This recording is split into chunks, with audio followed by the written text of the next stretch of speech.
Bonjour Geoffroy. Bonjour Aymar. Alors Geoffroy, est-ce que tu peux te présenter et nous parler rapidement de ton parcours?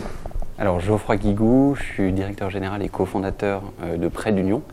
Et j'ai cofondé Prêt d'Union fin 2009, après avoir travaillé à peu près 7 ans dans le conseil chez McKinsey, puis chez Poweo, petit concurrent d'EDF.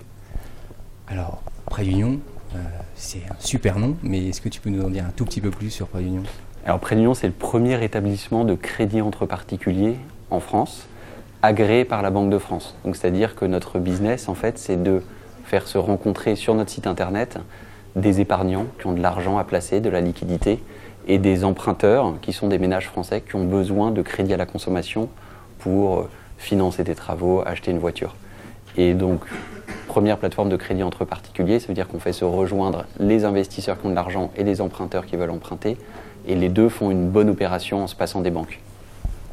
Alors peut-être revenir sur la genèse et puis les 2 voire 3 grandes étapes de Prêt d'Union aujourd'hui. Oui, alors on a donc cofondé la société fin 2009 et donc il y a exactement 4 ans. On a fêté nos 4 ans de Prêt d'Union là, il y a quelques jours. Il y a eu 2 grandes phases. Il y a eu une première phase très longue. Traditionnellement, les startups lancent leur activité commerciale rapidement. Nous, on a dû attendre 2 ans et 3-4 mois avant le premier euro de chiffre d'affaires. Pourquoi cette phase de pré-lancement très longue? Eh bien parce qu'il fallait obtenir l'agrément de la Banque de France. On est agréé établissement de crédit. Ça faisait 15 ans en fait qu'une jeune start-up non filiale de banque n'avait pas eu cet agrément. Et puis en parallèle, on devait lever des capitaux de façon assez importante. On devait lever 5 millions d'euros en amorçage, sans avoir 1 euro de chiffre d'affaires, sans avoir de site internet, sans avoir d'activité commerciale.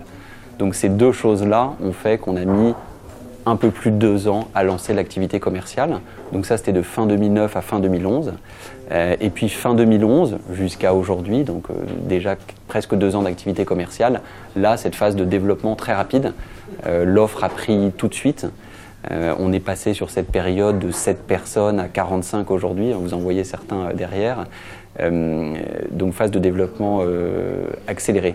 Et Prêt d'Union aujourd'hui, c'est le leader français, évidemment, de la finance participative et on est la plateforme de crédit entre particuliers qui connaît la plus forte croissance dans toute l'Europe à son lancement. On grossit, je crois, 3-4 fois plus vite que n'a grossi le leader anglais à son lancement et 2 fois plus vite que le leader allemand.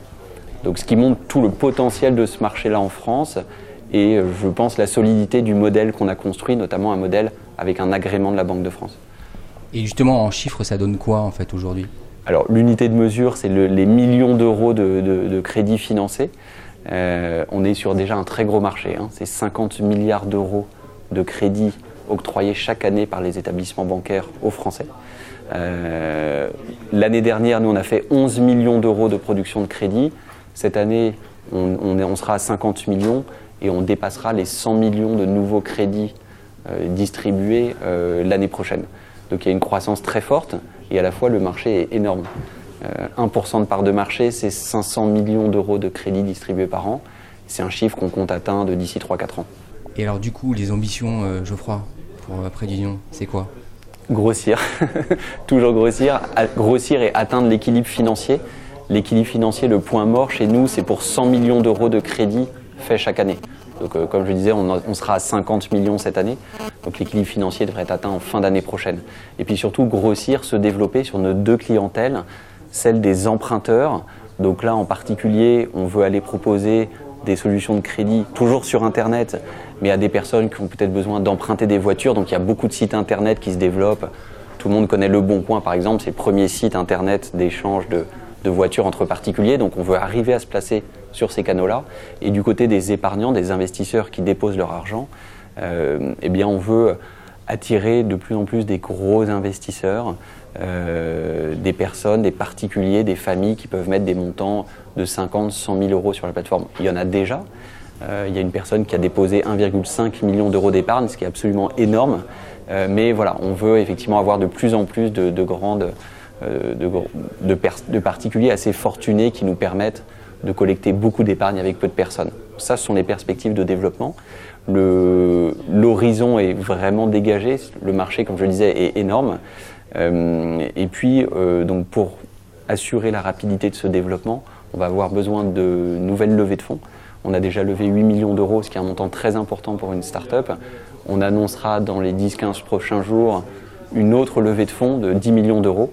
Je pense qu'il va faire pas mal parler d'elle parce que c'est quelque chose qui va nous permettre d'accélérer vraiment notre développement commercial. Merci Geoffroy. Merci Aymar et à bientôt.